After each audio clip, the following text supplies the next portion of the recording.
In today's video, I'm going to teach you set user permissions in QuickBooks Online. Getting user access right is one of the most important things you can do to protect your books and keep work flowing smoothly.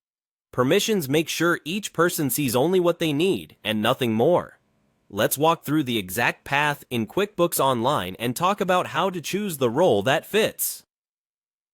First, head to QuickBooks Online in your browser and sign in to the company you want to manage. You'll land on your dashboard, which is your starting point for everything we're about to do. Next, look to the top right corner for the gear icon labeled Settings and select it. This opens your company-level options where all the administrative controls live. From the Settings menu, choose Manage Users. This is the dedicated area for controlling who has access and what they can do. It's where you'll come anytime you need to add a teammate, change someone's access, or review roles. On the Manage Users page, you'll see a clear list of people with access to your company. The display typically shows each person's name, email, their current role, and status. You may also see indicators for primary admin or company admin, which are special designations with full control.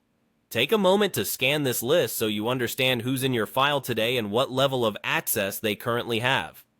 When you're ready to adjust access, use the Roles drop-down next to the appropriate user and choose the role that matches their responsibilities. Think in terms of the least access needed to do the job. For example, Reports Only is great for someone who needs to view financials without making changes. Time Tracking Only is perfect for team members who just need to record hours. A standard user can work in selected areas like customers, vendors, sales, or expenses, depending on the options you allow within that role. Company Admin has full access across the entire file, so reserve it for trusted individuals who oversee your accounting or operations end-to-end. If you're unsure which role to pick, start conservatively and expand later as needed. You can always come back to this page to adjust. A couple of quick best practices as you choose. Match roles to real responsibilities.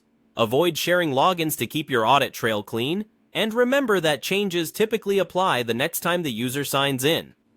And that's the process. You go to QuickBooks Online, open Settings, select Manage Users, review the user list, and set the right role from the Roles drop-down.